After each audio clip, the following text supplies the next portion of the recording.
bazar thir tu te chi bai ule voin hi me ni somni pathum sang ni somni panni tho tran ni ani a Mizoram Oil Gas dinhmun mek chungchanga supply minister purin te malak na le bazarin kan biak na kan ron ti choke India hmarchhak bikin Mizoram-in châk kan lakna ber Assam state a ruah sur na sa avangin tuilian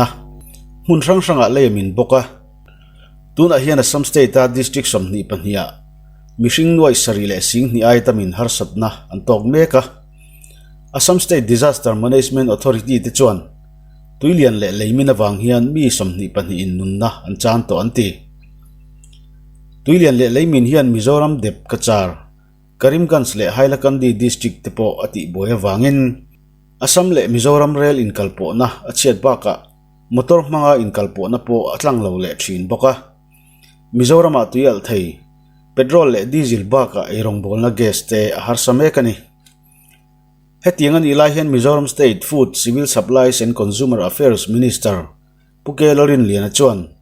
Rintea'n Foreign Minister Dr. S. Jaishankar-a na lehkha thonin Mizoram-in Bangladesh atanga irong bol na gas le tuyal thei alak lu thei nan ruah na siam thuai turin angen purin te chuan Meghalaya le Assam tuilian le leimin avangin Mizoram chu Rintea'n State danga tanga tlopo thei lovin na atia hemi avang hian Mizoram hian erong bol na gas le tuyal thei amamo te chu Bangladesh ramatanga alak lu thei nan ruah na siam sak turin External Affairs Minister chu angena Union Minister Jaishankar hian Bangladesh Foreign Minister AK Abdul Momen po biain Mizoram mamo lak lu ani thei dan tur angai to pui ngal ani Supply Minister purin te chuan Mizoram-in erong bol na gas le tuyal theia harsatna ato mek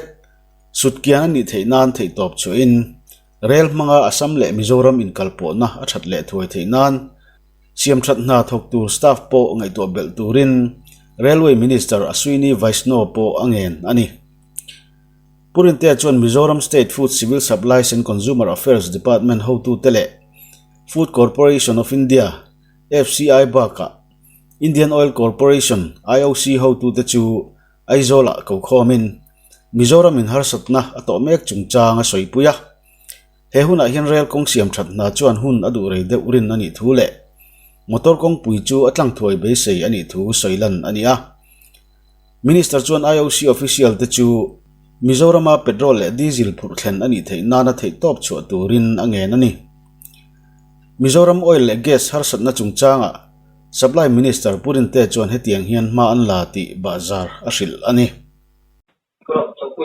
hello. Sorry. Minister, External Affairs Minister lehkha ithon le mo. IOC ten na meeting in there in Thule la le Mizoram State Tunah oil gas kan dinhmun lai kha.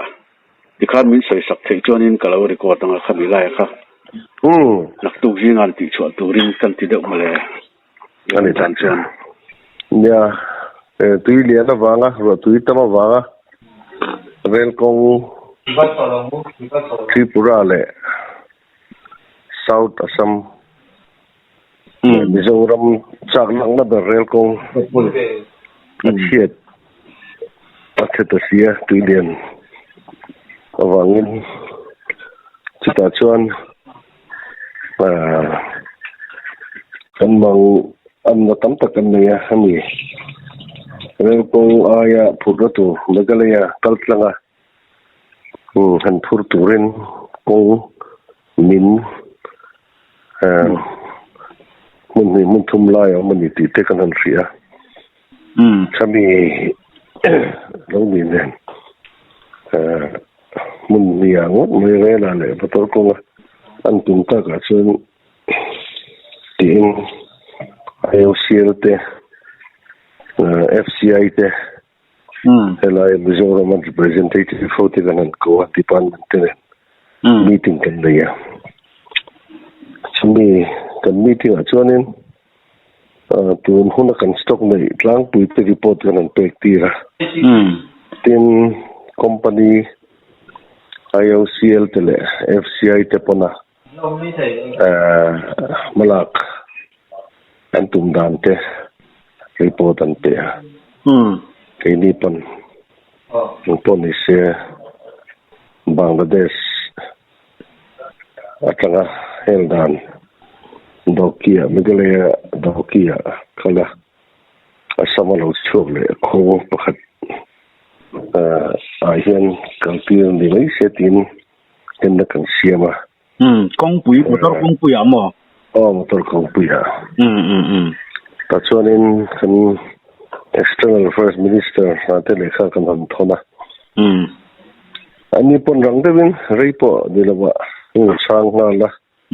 Bangladesh sarkar na ani biak na chuan Tunah in root ron sai takahi chu tina chim beka antia khati lai khan mo tina chim beka root pakhat kata Bangladesh lo ruta Tripura state chuak root pakhati kan chak nak ber pakhat ne buka hemi hian ati theyang ti thute kan extra first minister chana soya mo nan soya chung chu bi ru chu atul huna mang thei turin roman na central sarkar na sai meka chu ti lai chuan petrol hi tu na ngai thei kan di warin diesel chu stock tepo kumi da ramnagara kon diesel te ko chitle man la ne ya claim min la jem de ba petrol ro chen jem ro ba chuanin petrol phur turin Meghalaya thuin by rotin kalpi ni se tin IMC de nei kan soya kan IMC transporter haute kalpi dan kan antian tira tin ke di lampon Mizoram ni tipo kalse kan antia kan antir me kalau kir le pokat nei to chutiang chu kan dinhmun le kan hindu tu sam ichona chak thei lawa khlaya changin athen chuptira then an chuptira in chokin mo chu chak thei lawa te chu nang clear bo yang khulai chu National Highway Authority of India ten thì tao vẫn chưa wang chuanin khulai kongpo tatura mat tur kan ngai ni ani ta chu tu na kan dinhmun chu ni mai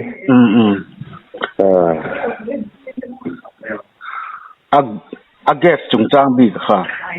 antira gas chung chang ma kha asan pa in aom thayam nge tu na mi malang nang thau kha mi ente mai te e rong bol na gas chung chang bi kha tu na mi nen khan yes rong bol na gas po yo chung te petrol te gas te mo ai nang ang na tu ta ka kan ro man dan chu ni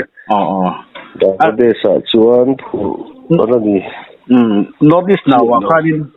notice now one zia dana khanin Bangladesh Foreign Minister Abdul Momen kha ibiani janan soya phone a jan belo